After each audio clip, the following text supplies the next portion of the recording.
Well,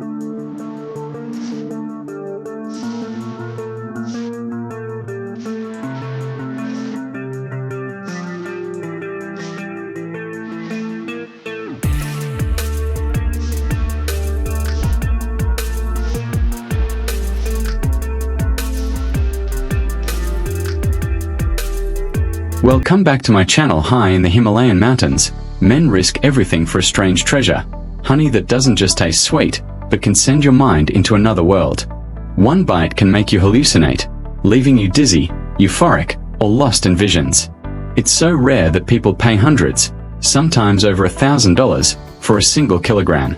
But the price isn't just measured in money, it's measured in blood, pain, and lives. These honey hunters dangle from fragile bamboo ladders, with swarms of giant bees attacking them as they cling to cliffs hundreds of meters high.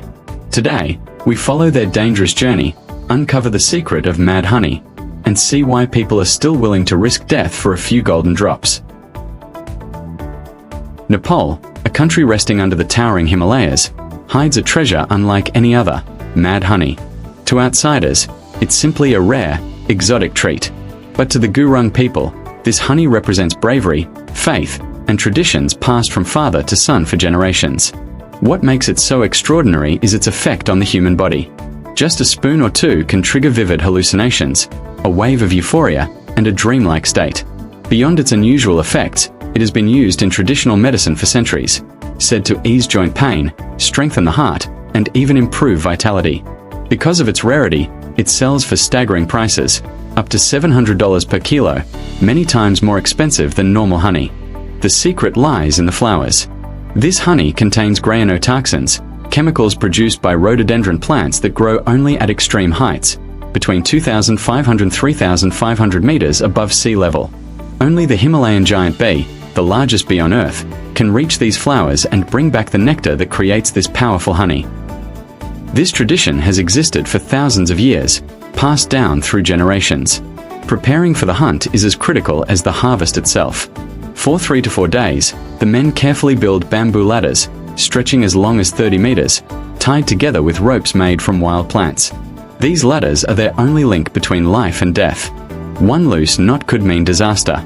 Only the strongest and most courageous men take part in the expedition, because climbing the cliffs is not for the faint-hearted. Before the hunters leave, elders of the village perform rituals, offering prayers to their ancestors and to the spirits of the forest, asking for protection. The harvest happens only twice a year. Success means the village will be sustained with food, medicine, and trade. Failure means wasted effort, and sometimes, tragedy. The first obstacle is not the bees, but the land itself. To reach the cliffs, the hunters must cross wild rivers with nearly 50 kilograms of gear strapped to their backs. With nothing but logs cut from nearby forests, they construct shaky bridges across rushing waters. Coordination is everything. If even one person makes a mistake, the journey could end before it starts. After hours of climbing through dense forests, steep paths, and slippery slopes, the hunters finally arrive at the cliffs where the giant bees have built their hives. These cliffs are enormous, and on their surfaces hang giant honeycombs shimmering in the sunlight, like gold waiting to be claimed. The hunters split into 3 groups, each with a vital role. The first group secures the ropes and bamboo ladders at the top of the cliff. These ropes are the lifelines of the climbers below. A single slip, and a man could fall into the abyss. The second group gathers bundles of dry leaves at the base of the cliff and lights them, sending smoke upward to confuse and weaken the bees. Without the smoke, the hunters would face thousands of furious insects attacking at once. The final group, the most daring, descends the cliff itself. Tied with ropes, holding a long stick, and gripping the swaying ladder, they approach the hives. The bees cover the hive in thick clusters, moving in eerie synchronization, their bodies shifting in waves like a living shield. The message is clear: intruders are not welcome. To calm the bees, the hunters lower bundles of burning leaves close to the hive. The smoke interferes with the bee senses, breaking their communication and giving the hunter a short window to act. Then, using the tip of his stick, the lead climber carefully pries chunks of honeycomb off the rock and guides them into a basket suspended below. Every move is a battle against gravity. One wrong strike, and the honeycomb shatters against the cliff. One wrong step, and the hunter himself could plunge into nothingness. Stings rain down on his body, sometimes hundreds in a single climb, but he pushes on, barefoot, gripping the rough rock with hardened feet that give him balance and control no shoes could offer. At the top, teammates begin hauling up the baskets, each weighing several kilograms and dripping with honey. They move like parts of a machine, each man relying on the other. Hours pass, their hands raw, their muscles trembling, yet they cannot lose focus. In this battle between man and nature, even a moment's distraction could mean death. Despite the danger, the hunters respect the bees. They never strip the hive completely. Leaving part of it ensures the bees can rebuild, keeping the cycle alive. This respect is one reason mad honey remains rare, precious, and tied to the fragile balance of nature in the Himalayas. Once the hunt ends, the pain is clear. Dozens of stingers remain stuck in the hunter's arms, legs, even their faces. The venom causes swelling and intense burning, far worse than regular bees. In severe cases, it can even kill. Yet, after hours of struggle, they finally taste the reward: thick, golden honey squeezed directly from a comb. The flavor is unlike anything else, bittersweet, slightly spicy, with a strange heat that rushes through the head. This honey can sell for prices between $150 and $1,200 per kilogram, depending on the batch. But money is only part of the story. For the Gurung people, the harvest is proof of strength, courage, and unity. Sadly, the tradition is under threat.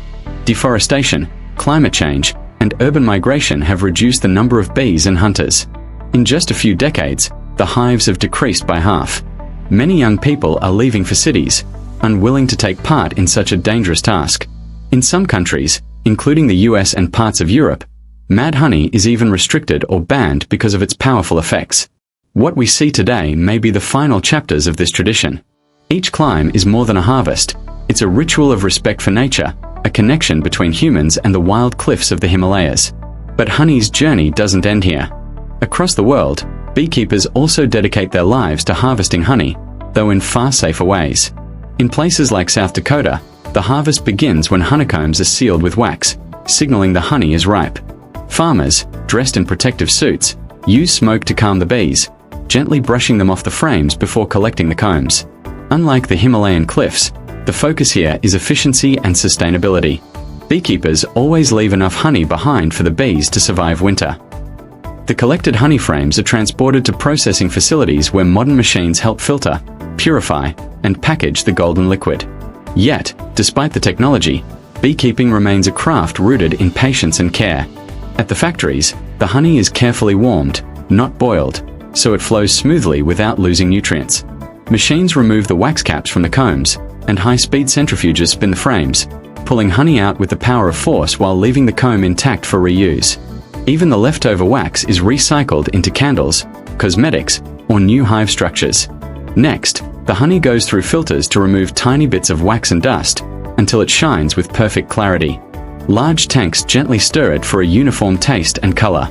Finally, automatic machines bottle it with precision, cap it tightly, and label it for markets across the globe. But honey is not the only treasure of the hive. Royal jelly, a creamy white substance, is even more prized.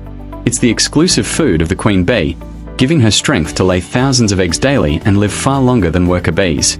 Beekeepers harvest royal jelly by carefully transferring young larvae into artificial cells, tricking the worker bees into producing the jelly in larger amounts.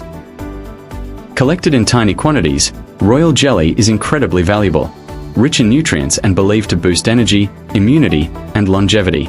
But harvesting it requires delicate timing, as the jelly loses quality quickly if not stored in cool, dark conditions.